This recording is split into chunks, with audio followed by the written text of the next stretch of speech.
In the quiet cottage of Willow-Brook, Hala Al-Khoury spends her evenings weaving iridescent silver threads. The rhythmic hum of her shuttle and the scent of dried cornflower create a sanctuary of muscle memory and peace. As she crafts her moonlight tapestry, the steady pulse of her art invites you to settle in for a moment of true serenity. The shuttle slid through the moonlight threads with a rhythmic whisper hum that anchored the silence of the cottage. It was a sound like a heartbeat, steady and certain, echoing off the cedar walls and the jars of dried cornflower, which filled the air with a dusty, sweet scent of summer meadows. Hala Al-Khoury held the wooden tool with a grip that had grown molded to the instrument over 40 years, her fingers moving in a dance of muscle memory. The threads were a pale, iridescent silver, dyed with essence that seemed to hold the memory of a winter moon, and as they crossed the warp, they created a fabric that didn't just catch the light, it breathed it. Outside the open window, the sun began its slow surrender, dipping low toward the soft, rolling line of the horizon. Long, amber fingers of light stretched across the wide floorboards, illuminating a million floating dust motes that swirled in the warm air like tiny, golden galaxies. The light hit the loom of calm at a gentle angle, turning the silver threads into molten mercury. Hala watched a single mote land on her thumb, its weight non-existent, yet it felt like a quiet signal. The village of Willow-Brook was tilting toward its hibernation, and the tapestry was the only thing that could bridge the gap between the waking world and the great, soft sleep. She reached for the spool of golden thread, the most precious of the dyes. This was the thread of contentment, a hue that mimicked the exact moment a candle flame settles into a steady, warm glow. As she guided the shuttle back, she paused. Her fingers hovered a fraction of an inch above the weave. The tension was a whisper off. It wasn't a mistake that any eye but hers would catch, a microscopic pull in the silver weft. But to Hala, it felt like a slightly discordant note in a lullaby. The stitch was just a touch too tight, a small knot of effort in a piece designed for release. Hala let out a breath that sounded like a sigh of wind through willow leaves. She reached in with a slender needle to undo the loop, her movements slow and patient as she focused on the singular, stubborn knot. She wanted it perfect, not just functional, but an absolute reflection of peace. As she gently coaxed the thread, the loom of calm responded. The wood of the frame seemed to hum, a low, comforting vibration that traveled up her arms and settled in her chest like a warm drink. Instead of the thread resisting, the magic of the loom absorbed the friction. The effort of her focus was mirrored back to her as a heavy, warm blanket of relaxation. Her heart rate slowed, the rhythm dropping into a deep, oceanic cadence, and her hands felt as though they were resting on smooth, sun-warmed river stones. "Patience, Hala," she whispered to herself, her voice a melodic murmur. "The thread knows the way." Above her, Omi was sharing in this quietude, though in his own spirited way. The hearth sprite was drifting in slow, concentric circles around the loom, his translucent form leaving faint, glowing trails of pale blue light in the air. Omi's movements were usually as slow as honey pouring from a jar, and today he moved with a soft, eager grace. He glided from the loom to the hearth, then back again, his edges shimmering with a gentle luminosity. He wanted the room ready. He wanted the tea steeped, the pillows plumped, and the shutters closed before the first star appeared. To Omi, the preparation was as important as the sleep itself, and the sight of Hala lingering on a single stitch was a moment of warm anticipation. Omi let out a series of low, resonant thrums, a deep purr of contentment. He drifted close to Hala's ear, his humming vibrating softly against her skin, encouraging her with a tender, wordless song. He nudged a stray spool of silk toward her with a slow flick of his aura, sliding it across the wood with a muffled rustle. The sound was a soft punctuation in the atmospheric quiet, a small, cozy event that made Hala blink slowly and smile. She didn't look up at the sprite, but she felt his presence like a warm lamp beside her. She focused on the space between her breath and the movement of her hands. She felt a gentle pull to finish, to match Omi's eagerness and simply guide the stitch into place. But the tapestry was not a garment, it was a spell of collective rest. If she wove any haste into the fabric, the entire village would spend their hibernation tossing and turning, haunted by the phantom of an unfinished task. She closed her eyes for a moment, visualizing the river that ran through the heart of Willow-Brook, the way the water didn't fight the stones, but flowed around them with an effortless, curving grace. When she opened her eyes, the amber light had shifted to a deep, velvet purple. The dust motes had settled, replaced by a cool, soft shadow that pooled in the corners of the room like a plush carpet. Hala relaxed her grip, letting the last of the tension leave her shoulders. She stopped trying to fix the thread and instead invited it to settle. With a slow, deliberate motion, she guided the golden strand through the silver, not pulling, but guiding. She felt the click of the shuttle land with a soft, satisfying finality. The stitch locked into place, not with the force of a knot, but with the harmony of a puzzle piece finding its home. A wave of sudden, soft satisfaction washed over her, starting at the tips of her fingers and radiating outward until it settled in the marrow of her bones. It was a physical release, as if a weight she hadn't known she was carrying had been lifted from her chest. Beside her, Omi seemed to sense the shift. His humming dropped an octave, returning to that deep, comforting thrum that sounded like a cat sleeping on a warm radiator. He slowed his circles, his light dimming to a gentle, pulsing glow that synchronized with the rhythm of Hala's breathing. Then, from the center of the village, the bell tolled. It was a slow, deep ringing, a sound that didn't travel so much as it permeated the air, signaling the official start of the descent into the long sleep. The sound was a call to extinguish the lamps and lock the doors, a reminder that the time for doing was over and the time for being had begun. Hala paused, her hand resting on the smooth, polished wood of the loom, listening to the echoes fade into the twilight. She looked down at the work remaining. There were only a few rows left to complete before the Moonlight Tapestry was finished, but as she leaned in, she noticed something that made her heart flutter with curiosity. The golden thread she had just locked into place was no longer static. It was shimmering with a soft, pulsing light, a rhythmic golden heartbeat that she had never seen in all her decades of weaving. The light didn't just sit on the surface of the fabric. It seemed to be breathing, expanding and contracting in time with a pulse that was steady and calm. It was a living light, a golden vein of something ancient and wondrous, woven directly into the heart of the piece she had spent the evening creating. The door glided open with a soft, welcoming hush, admitting a gentle, floral breeze that carried the sweet, heady scent of evening jasmine. Amara Ize stepped across the threshold, her presence filling the small room like a warm blanket fresh from the hearth. In her arms, she cradled a heavy porcelain pot, the steam rising from its spout in thick, lazy curls that smelled of wild honey and sun-dried chamomile. She didn't speak immediately. Instead, she moved with a rhythmic grace, her skirt sweeping the floorboards in a soft, shushing sound that mirrored the wind in the willow trees outside. "The river is settling," Amara said, her voice a rich, grounding flow that seemed to vibrate in the very wood of the walls. She set the pot down on the side table with a muffled, melodic clink, right beside a small bowl of dried lavender. It has that heavy silver look to it, like a mirror that's forgotten how to reflect anything but the sleep of the earth. "I thought you might need something to anchor you before the final descent." Hala didn't look up from the loom immediately. Her gaze was still locked on that golden thread, the one that pulsed with a slow, rhythmic glow. The light was subtle, a gentle shimmer that flickered just beneath the surface of the fabric, expanding and contracting like a sleeping lung.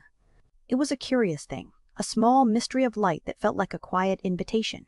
Omi, sensing the mood, drifted in a slow, lazy circle around Hala's head, his humming shifting into a low, comforting frequency that sounded like a distant purr. Amara noticed the stillness. She didn't press for an answer, nor did she ask why Hala's fingers were hovering an inch above the warp. Instead, she reached for 2 mismatched ceramic cups and began to pour. The liquid was a deep, amber gold, swirling with a viscosity that suggested a heavy hand with the honey. As the steam hit the air, it carried a sweetness so thick it felt tangible, a scent that seemed to coat the back of Hala's throat and soften the edges of her curiosity. Amara paused, noticing a stray lock of hair falling over Hala's brow. With a touch as light as a falling leaf, she reached out and gently tucked the strand behind Hala's ear, her fingertips lingering for a brief, tender second against her skin. It was a small, silent reassurance, a gesture that said, "You are safe, and you are not alone." "Do you remember the story of the great willow's first bloom?" Amara asked, her tone shifting into the cadence of a storyteller. She didn't wait for a nod. "They say that in the first age of Willow-Brook, the tree didn't bloom with leaves, but with light. Each bud was a tiny, captured star, and when they finally opened, they didn't just scent the air, they sang, a low, humming melody that told the stones where to sit and the water where to flow. It took 100 years of silence before the first green leaf ever dared to sprout. Because the light was so perfect, the tree saw no reason to change." Hala finally pulled her hand away from the loom and reached for the cup. The porcelain was hot, seeping through her skin and warming the pads of her fingers. She took a slow sip. The infusion was an explosion of warmth, tasting of summer afternoons and deep earthen roots. As the liquid slid down her throat, A physical sensation of dissolution followed it. The rigidity in her neck, the tightness in her jaw that had persisted through the final stitches. It all began to melt. The warmth spread from her chest outward, traveling down her arms and settling into her fingertips, turning her movements heavy and fluid. Amara's voice continued, drifting away from the willow and toward the river. And the river? Oh, the river was different then. It didn't just flow, it sang to the stones. It whispered secrets to the quartz and the shale, telling them of the mountains they had left behind. It was a conversation that lasted for millennia, a slow, rhythmic dialogue of friction and flow. We think we are the ones observing the silence of the hibernation, but we are merely joining a conversation that has been happening since the world was wet and new. As Amara spoke, her words became slower, the spaces between the sentences growing wider. The rhythm of her speech began to synchronize with the pulsing golden thread in the tapestry. Hala felt her shoulders drop an inch, then two, as the tension she had been holding since the first bell tolled simply vanished. She leaned back into the heavy oak frame of the loom, the wood feeling supportive and ancient against her spine. The room began to change. The corners of the ceiling blurred, and the amber light from the hearth seemed to expand, wrapping around her in a warm, golden haze that dampened the sound of the world outside. Omi's humming had dropped to a near-silent vibration, a frequency that felt less like a sound and more like a physical pressure against her skin. The sprite began to move in wide, sweeping arcs, his light dimming to a soft, rhythmic glow that matched the heartbeat of the thread. Hala watched him, her blinking slowing down, her eyelids feeling as though they were weighted with silver coins. The boundary between her own breath and the rhythm of the room disappeared. She was no longer a weaver at a loom, but a part of the tapestry itself, a single thread in a larger, slower pattern. Amara was stirring her own tea now, her spoon moving in a slow, clockwise motion. She didn't look at Hala. Her gaze was fixed on the swirling amber liquid, her eyes mirroring the hypnotic rotation of the spoon. The sound of the stirring, a soft, rhythmic chime against the ceramic, became the only clock in the room. It felt as though time had ceased to be a linear progression and had instead become a pool, deep and still, where the seconds simply floated on the surface like fallen leaves. "There is a particular beauty in surrender," Amara whispered, her voice now barely more than a breath. The grounding weight of her presence remained, but the energy had shifted from storytelling to a quiet, shared meditation. The river doesn't fight the bend in the bank, it simply becomes the bend. The stone doesn't resist the moss, it allows itself to be green. We spend so much of our lives weaving the world into the shapes we want, forgetting that the most profound peace comes when we stop pulling the thread. Hala tried to respond, to ask about the pulsing light in the fabric, but the thought felt too heavy to lift. The question remained in her mind, but it was no longer an urgent one. It was a soft, glowing ember, waiting for a time when she wasn't so beautifully adrift in the honey-scented haze. She felt a profound sense of safety, a cocoon of warmth that shielded her from the coming winter and the mysteries of the loom.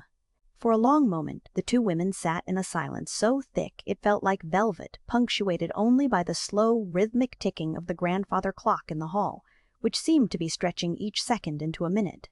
Eventually, Amara stood. The movement was slow, as if she were moving through water. She leaned over and pressed a small, folded piece of parchment onto the side table, right next to the empty teapot. She didn't mention the note, nor did she linger. With a final, lingering look at the weaver, she turned and glided toward the door, her departure as quiet as her arrival. The click of the latch closing sounded distant, as if it had happened in another room entirely. Hala stayed leaned against the loom for a long time, her breathing deep and synchronized with the pulsing gold of the tapestry. The warmth of the infusion still simmered in her blood, making her feel heavy and cherished. Slowly, she reached out a languid hand and picked up the note Amara had left behind. Her fingers trembled slightly, not from fear, but from the lingering softness of the tea. She unfolded the paper. The handwriting was elegant and flowing, a mirror of Amara's voice. It was a single sentence, a gentle reminder that felt like a warm hand on her shoulder.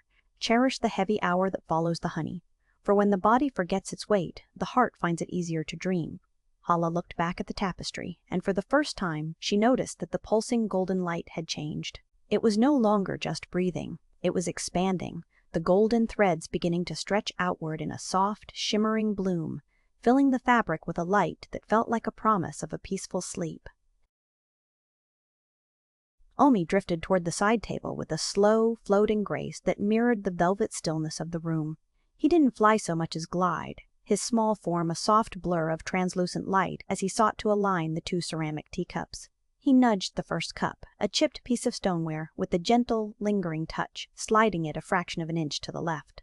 He then guided the second one toward it with a tender precision.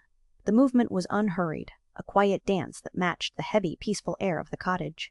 The porcelain gave a tiny, melodic clink against the wood, a sound as soft as a raindrop hitting a leaf in the wake of Amara's departure. "Slowly, Omi," Hala whispered, her voice a melodic drift that sounded like wind moving through the high branches of a willow. She didn't move from her position against the loom, but her eyes blinked in a slow, rhythmic cadence, tracing the golden veins that were still creeping across the fabric. "Listen to the house. Find the pulse of the room, and let your hands follow it, not your haste." Omi paused, his small limbs suspended in the warm air. He studied Hala, then at the teacups, then back at the weaver. He seemed to realize that he had been moving just a breath too quickly for the evening. Slowly, the sprite closed his eyes. He drifted downward, settling into a low, hovering position just inches above the floorboards. He didn't move for a long minute, he simply existed in the golden glow. Then a sound began to emanate from his core, not a chirp or a whistle, but a low, resonant thrumming.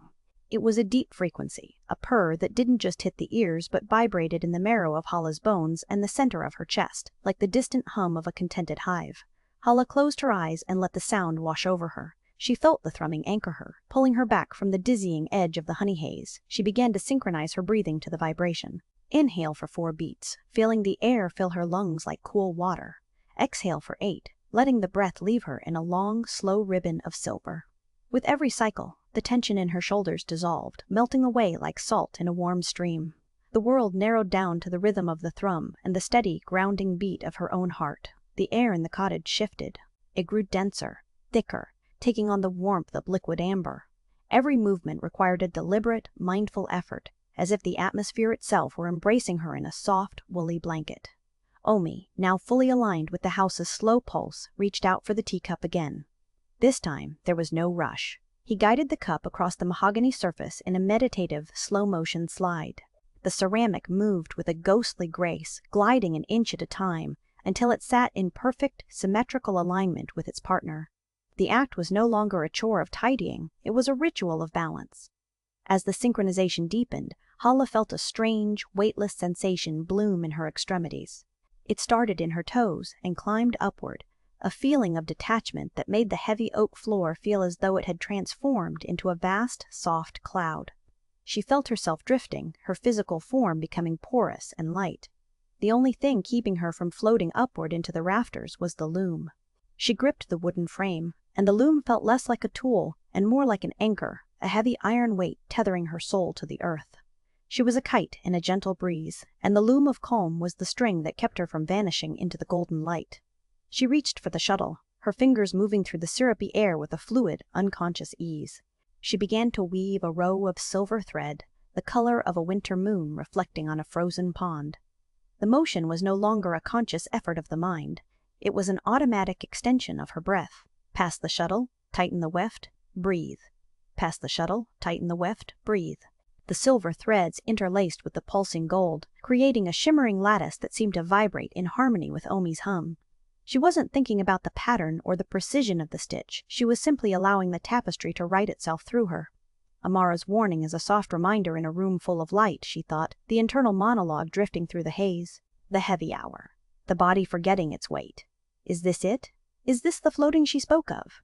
Hala looked down at her hands, which seemed almost translucent in the amber glow. If I am too light, if I let go of the anchor, I simply drift in the peace. The thought brought a flicker of warmth through her, a cozy contrast to the stillness of the room. She wondered if the pulsing gold in the fabric was a beacon, inviting the quiet of the night to settle in. She tightened her grip on the loom, feeling the sturdy grain of the wood. The boundary between peace and sleep felt thin and inviting, a single thread separating a deep rest from a profound golden dream. From the distance, the village bell tolled. The sound was muffled and distorted, as if it were ringing from the bottom of a deep well or through a thick layer of water. It didn't startle her. Instead, it felt like a signal, a marker of time passing in a world that no longer felt linear. The sound rippled through the syrup-thick air, causing the golden threads of the tapestry to shimmer in response. The heartbeat of the fabric seemed to slow, mirroring the descending tempo of the village's collective drift toward hibernation. Omi's glow began to shift. The bright, translucent white dimmed, softening into a pulsing amber that matched the rhythm of Hala's slowing heart. He floated in slow, concentric circles around the loom, his thrumming now a whisper, a lullaby that promised the safety of 1,000 winters. The room felt entirely sealed, a sanctuary of gold and silver where the outside world was nothing more than a fading memory. Hala felt her eyelids growing heavy, the silver thread almost complete, the piece reaching a peak so absolute it felt like a physical weight pressing her into the cloud floor. Then a sound broke the silence. A soft, rhythmic tapping sounded at the heavy oak door. It wasn't a jarring noise, but a gentle, patient rap, like the beat of a bird's wing against a window pane. It was a sound of arrival, a quiet announcement that someone had come to share in the stillness. The sound echoed through the cottage, vibrating softly against the walls and causing Omi to tilt his head, his amber glow pulsing with a curious, warm light. The tap repeated. 3 slow strikes, a pause of anticipation, and then 3 more. It was a sound that belonged to the hour of surrender. It was a sound of companionship, of a friend arriving just as the world prepared to sleep. Hala paused for a heartbeat, the soft, rhythmic tapping at the door echoing pleasantly through the soles of her feet. The air in the room, thick and sweet as warmed honey, carried a sense of cozy curiosity. Beside her, Omi drifted toward the crown of the loom, his white light pulsing with a gentle, steady glow, a low, comforting hum emanating from his core that sounded like the distant, melodic purring of a contented cat. The golden threads of the tapestry, which had been pulsing in a slow, rhythmic heartbeat, shimmered softly, the silver weft settling into a plush, inviting texture as if the fabric itself were leaning into a daydream. She moved toward the heavy oak door, her movements fluid and unhurried. The floorboards felt warm beneath her, holding the lingering heat of the afternoon sun. When she gripped the iron latch, the metal felt smooth and familiar, echoing the cozy warmth of the tea Amara had left behind in a ceramic mug. She pulled the door open with a slow, welcoming glide, the hinges offering a soft, melodic whisper that blended seamlessly into the quiet of the cottage. Caelan Thorne stood on the threshold, his frame silhouetted against a sky that was transitioning from a buttery gold into a soft velvet violet. His eyes were wide and bright, reflecting the last shimmering slivers of the horizon like 2 polished coins. He breathed in a slow, thoughtful cadence, though there was a slight flutter of anticipation in his chest. He held a long brass lantern in one hand, the wick dormant and waiting. He looked as though he had spent the afternoon wandering the meadows, bringing with him the drifting, sweet scent of crushed mint and damp stone. "I can't quite let the day go, Hala," he said, his voice a breathy tenor that held a gentle, melodic quality. He didn't step inside immediately, but leaned forward, his presence filling the doorway with the scent of evening jasmine and the crisp, clean air of the coming night. "The gold is slipping away. I can feel it sliding softly off the edges of the world, and I find myself wondering where the light goes when the violet takes over. I simply love the gold so much, I hate to see it vanish." Hala blinked slowly, her eyes tracking the soft movement of his gaze. She recognized this restlessness. It was the quiet longing of a soul wishing to linger in a beautiful moment. She reached out and placed a hand gently on his forearm, a small, grounding touch that radiated warmth through his sleeve. She then gestured toward the wide, low-slung window that overlooked the village square. "The light doesn't vanish, Caelan. It only changes shape, tucking itself away to keep us warm in our dreams. Come, stand with me for a moment. Look at the transition, not the loss." Caelan hesitated, his fingers relaxing around the brass handle of the lantern. Then he stepped into the sanctuary of the cottage. He didn't sit immediately. Instead, he wandered the small stretch of floor between the door and the window, his boots making a soft, rhythmic thud against the wood. He rubbed his chin with a calloused thumb, a thoughtful gesture of a man admiring a mystery. He studied the loom, then back to the window, his eyes drifting as if imagining the sun simply resting its head upon the hills. "The heavy hour is coming," he whispered, the words a soft murmur that harmonized with Omi's steadying thrum. Amara spoke of it. The way the shadows tuck themselves into the gaps when the light fails. If I light the lanterns with care, perhaps I can bridge the gap. Perhaps I can keep the gold alive in the amber. "The lanterns are not a wall against the dark, but a welcome for it," Hala replied, her voice a soft, melodic whisper that brushed against the air like a willow branch in a summer breeze. She stepped beside him, her presence a cooling balm. "You are dancing with the current of the river, Caelan. Let the violet come. It is the velvet blanket that allows the gold to rest, so it may return tomorrow, refreshed and bright." Kaelin stopped his wandering, staring out at the lavender sky. The transition was unfolding now. The gold was a thin, shimmering ribbon on the horizon, being embraced by a deep, royal purple that smelled of night-blooming jasmine and old, cherished stories. He let out a slow, contented breath and stepped back outside, his resolve shifting from a quiet worry to a pleasant sense of duty. Hala watched him from the window, her chin resting on the cool sill, as he began his nightly walk. He moved through the cobblestone streets of Willow-Brook with a slow, drifting energy. He stopped at the first iron post, his hand steady as he struck the flint. A spark jumped, then caught, and the lantern bloomed. It was a rich, warm amber, a concentrated essence of the sunset captured in glass. As the light flared, it didn't push back the violet. Instead, it complemented it, creating a soft, glowing perimeter that felt like a series of small, safe islands in a sea of purple. One by one, the amber flowers bloomed across the village. Kaelin's pace slowed with each lamp he lit, his movements becoming as fluid as the evening air. The restlessness in his shoulders began to ebb, replaced by a deep sense of peace. He was no longer chasing the sun, he was creating a map of warmth for the others to follow into their hibernation. Hala observed the shift from her vantage point, noting how the amber glow of the street mirrored the amber pulse Omi had maintained earlier. The village was breathing again, a collective sigh of contentment that rippled through the thatched roofs and the sleeping gardens. When Kaelin reached the final lantern at the edge of the village bridge, he stopped. This was the anchor, the official signal that the day had ended and the period of deep rest had begun. He stood there for a long time, the lamp in his hand feeling like a comforting weight. The silence of Willow-Brook had become a profound, soft stillness that felt like a warm quilt draped over the town. He looked back toward Hala's cottage, the amber light of the other lanterns casting long, soft shadows across the road. He finally touched the flame to the wick. As the last lantern flared to life, Kaelin let out a long, slow sigh that seemed to drain the remaining tension from his spine. His shoulders relaxed, his head bowing slightly in a gesture of total acceptance. He had welcomed the night, and in the act of lighting the way for others, he had finally found his own path to peace. He stood still for a moment, enveloped in the amber glow, before turning to walk slowly back toward his own home, his steps now synchronized with the heavy, velvet rhythm of the evening. Hala turned away from the window, a sense of quiet victory settling in her chest. The external world had reached its equilibrium, and the air in her cottage had returned to its syrup-thick warmth. Omi, sensing the shift, began to float in slow, concentric circles again, his glow returning to a soft, comforting amber that bathed the room in a golden haze. She stepped back toward the loom of calm, intending to finish the final sequence of the Moonlight Tapestry. But as she approached, she stopped, a small smile touching her lips. The loom was moving. There was no wind in the room, and no hand guiding the shuttle, yet the silver threads were dancing. They were weaving themselves in a complex, shimmering, geometric pattern, the shuttle sliding back and forth with a rhythmic, melodic precision. The fabric was growing, expanding with a gentle life of its own, weaving a pattern that Hala had never taught it. A pattern that looked like a map of the stars, pulsing with a light that didn't come from the lanterns outside, but from a deep inner warmth within the silver itself. The door glided open with a soft, welcoming hush, admitting Ishan Mukherjee with a presence that felt like a warm lamp being lit in a dim room.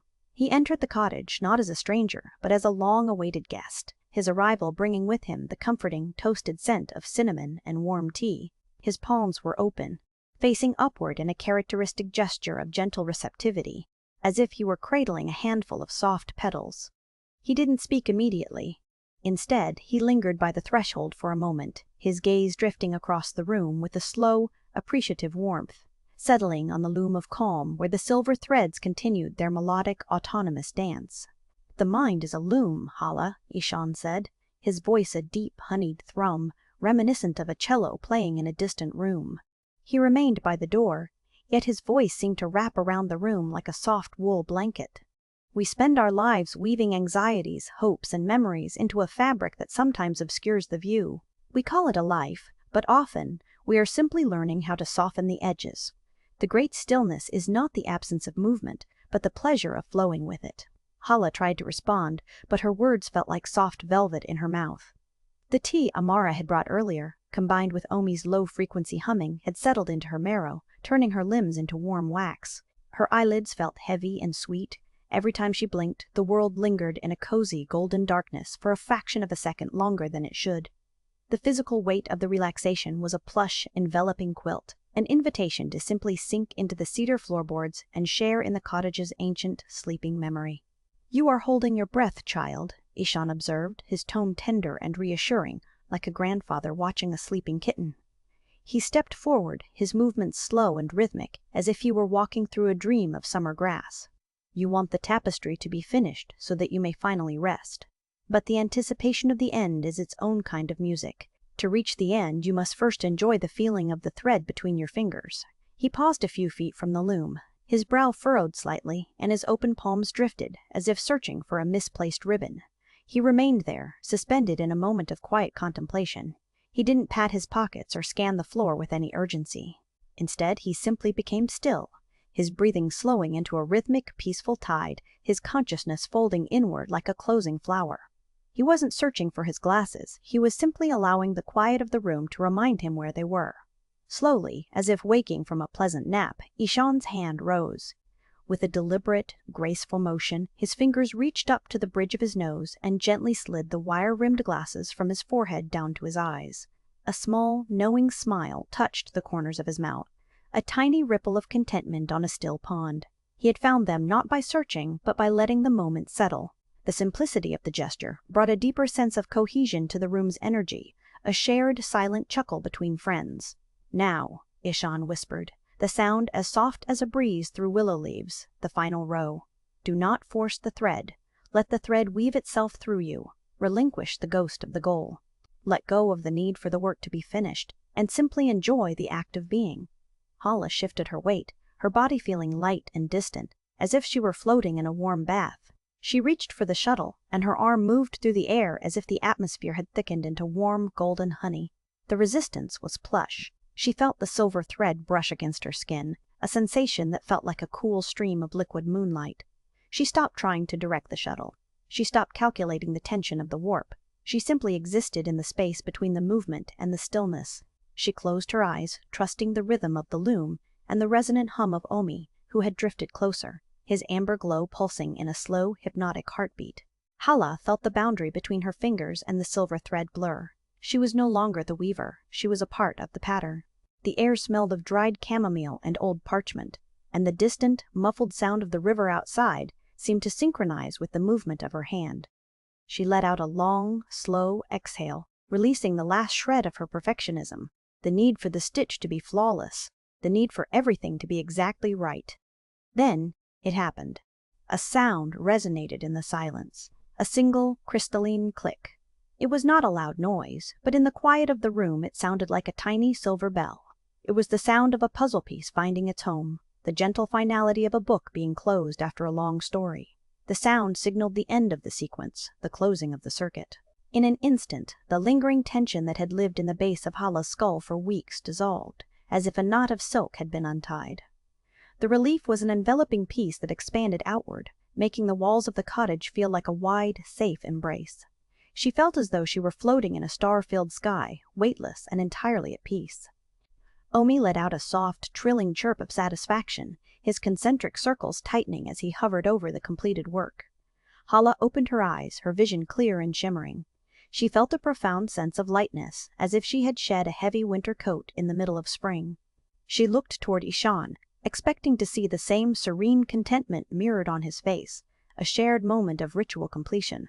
Ishan was smiling, a look of genuine warmth in his eyes. He had stepped closer to the loom, his hands resting gently at his sides. He was staring at the moonlight tapestry, his expression one of quiet wonder. The glow of the fabric was no longer a soft shimmer. It was pulsing with a rhythmic, internal light, casting long, soft shadows that danced like candlelight across the floor. "Hala," Ishan whispered, his voice grounding and sweet. "Look at the center. Look at the weave." Hala leaned forward, a flutter of warm curiosity in her chest. As she looked at the central motif, the sensory detail became a lullaby. She saw the silver threads, and they had formed the peaceful, swirling eddies of the moonlight pattern she had designed, but with a surprising, beautiful addition. The threads had twisted themselves into a delicate, shimmering map of stars, not the stars of the night sky, but a map of the village's own hidden joys. In the very center of the weave, where the heart of the village sat, there was a soft, shimmering gap, a tiny golden space that looked like a waiting invitation. It wasn't a hole, but but a breath of air in the fabric, a place for one final gentle touch of gold thread to be added. The tapestry was finished, but it had left a small, pleasant mystery for them to solve together in the morning, a promise of the shared project to begin when the sun rose over the sleeping hills. The shimmering gap in the tapestry did not scream. It breathed. It was a soft, inviting space, a gentle invitation that seemed to draw the very air of the cottage toward it, turning the warm, honeyed scent of the room into a fragrant cloud of vanilla and old parchment. Hala stood still, her fingers hovering inches from the silver threads, feeling a quiet, humming anticipation. The rhythmic pulse of the light was a heartbeat of peace, a slow cadence that mirrored the settling of the house for the night. She studied the small, open window at the center of the weave, a tiny, unfinished detail in the beauty of Willow-Brook, and felt a strange, paradoxical sensation. A small worry was there, a wish to see the work complete, but it was muffled and sweet, as if she were viewing a pleasant dream through a thick pane of frosted glass. The tea Amara had brought earlier still sang in her veins, a heavy, golden syrup that anchored her limbs in a state of blissful warmth. Ishan did not move, but his stillness was that of a deep, contented sigh. He remained a silhouette against the silver glow, his palms open and relaxed, resting softly on the arms of his chair. His voice had been a melodic hum, and now that hum had settled into a comfortable silence. He wasn't looking at Hala with intensity, but with a soft, distant gaze, as if he were listening to a song only he could hear. The mentor who had taught her the architecture of stillness now seemed to be embodying it, his presence a steady anchor in the room. The silence between them grew plush, a physical presence that cradled the warmth of the hearth and the slow, concentric movements of Omi. "It is the quiet hour," Ishan whispered, his voice like the rustle of silk. The words weren't a warning, but a gentle observation of the evening's grace. He didn't need to explain further. The peace of the house was its own explanation. He simply leaned back, his movements fluid and unhurried, sinking into the embrace of his high-backed wooden chair. He sat with a natural ease, his shoulders dropping away from his ears, his gaze remaining fixed on the tapestry with a look of fond anticipation. He was not retreating, he was simply allowing the day to fold away. Omi, sensing the soft lull of the room's harmony, let out a melodic, chirping trill. The sprite's golden glow pulsed slowly, like a breathing lamp. He drifted in a lazy, floating figure-eight around Hala's head, his low-frequency hum, a soothing vibration that made the teacups on the side table chime with a tiny, crystalline ring. He nudged her shoulder with a touch as light as a dandelion seed, a small gesture of kinship that told her it was time to rest. The sprite's gentle insistence acted as a signal, guiding Hala away from the loom. She knew, with a sudden intuitive certainty, that the tapestry would wait for her, and that the small gap in the weave was merely a place for tomorrow's joy to reside. She turned away from the loom, her footsteps silent on the thick, hand-woven rugs. The wool felt plush and grounding beneath her bare soles, a cozy contrast to the ethereal silver of the map. She moved toward her bedroom, her mind beginning to drift into a blank slate of contentment. It was a natural peace, a soft curtain closing on the day's labors, the only way to honor the night. The cottage, a sanctuary of amber light, felt like a warm nest tucked away from the world, and the only destination left was the surrender of consciousness. Her bed was a heavy sanctuary of oak and iron. She slid beneath the linen sheets, the fabric cool and crisp against her skin. They smelled of dried lavender and old sunlight, a scent that carried the memory of 1,000 peaceful afternoons spent in the village gardens. As she pulled the duvet up to her chin, she felt Ishan's quiet presence in the other room as a reassuring weight, a knowledge that she was safe and watched over. The weight of the linens pressed her deeper into the mattress, molding her body to the softness of the foam and feathers. The world outside the bedroom door, the tapestry, the silver threads, the dreaming village, began to dissolve into a blur of gray and silver. In the main room, the hearth continued to crackle, though the fire had diminished to a steady, low amber. Omi, relaxed by the stillness, drifted toward the embers. He slowed his rotation, his gold light softening into a dim, warm glow, until he curled himself into a small, glowing ember nestled among the ash. His hum descended in pitch, sliding down from a chime to a rhythmic, subterranean purr that synchronized with the ticking of the wall clock. He became a living coal, a tiny sun guarding the center of the home. But Ishan remained. He did not move toward the guest room or the sofa. He sat in his chair, his eyes closed in a state of profound meditation. To a casual observer, he looked like a man in a deep, restorative sleep, and indeed, his stillness was a gift. The knowledge he held, the archives of Willow-Brook, the secrets of the great stillness, seemed to be resting within him, settling like silt in a clear pond. He had entered a state of mental serenity so total that he had become one with the room. He was a monument to the peace that follows a day well spent. Outside, the village of Willow-Brook had succumbed to the hibernation. The cobblestone streets were empty. The lanterns Kaelin had lit now, burning with a low, steady flame that glowed like fallen stars. The crystalline river, the lifeblood of the hamlet, flowed with a slow, hypnotic pulse. In the moonlight, the water looked like liquid mercury, reflecting the silver orb of the moon with a mirror-like precision that erased the boundary between the sky and the earth. The river didn't rush, it drifted, carrying the dreams of the village toward the sea in a slow, rhythmic tide. Hala lay in the dark, her breathing beginning to synchronize with the distant, muffled pulse of the river. The sound was a low, wet thrumming that vibrated in the floorboards and the walls, a lullaby sung by the earth itself. She felt the boundaries of her own body beginning to blur. The edge of her skin seemed to merge with the lavender-scented sheets, and the sheets merged with the cool, still air of the room. She was no longer a weaver. She was a thread, a single silver line being woven into the larger, sleeping fabric of the valley. The small worry about the tapestry was gone, replaced by a profound, collective silence, a hibernation of the soul that felt as inevitable and comforting as the winter frost. As her eyelids grew heavy, the last remnant of the day's activity evaporated. She felt a sense of profound lightness, as if she were floating on the surface of the crystalline river herself. The darkness of the room was not oppressive, but protective, a velvet curtain drawn across the world to ensure that nothing could disturb the sanctity of the rest. She drifted, her thoughts becoming fragmented, turning into images of willow leaves dancing in a slow-motion wind and the taste of honey chamomile tea lingering on her tongue. Just as the final curtain of sleep fell over her, a sound occurred in the main room, a sound so slight it would have been missed by anyone not attuned to the loom of calm. From the shimmering gap in the tapestry, a single golden thread, the one that had been intended as the heart of the village, began to shift. It did not snap, it slid out of the weave with a fluid, serpentine grace. The thread shimmered with an internal light, a vivid, pulsing gold that danced against the silver moonlight. It didn't fall to the floor. Instead, it drifted through the air, caught in a gentle current of warmth. It floated across the room, bypassing the meditating form of Ishan and the sleeping ember of Omi. It moved with a deliberate, playful purpose, gliding toward the heavy oak door of the cottage. As it touched the wood, the thread didn't stop. It began to seep through the cracks, a golden vein searching for a missing piece of lace or a misplaced ribbon in the dark, silent streets of Willow-Brook. The tapestry was no longer just a map of what was, but a gentle lure for a final, missing detail. And as Hala sank into the depths of a dreamless sleep, the golden thread vanished into the night, leaving the gap in the center of the weave waiting patiently for the morning's touch.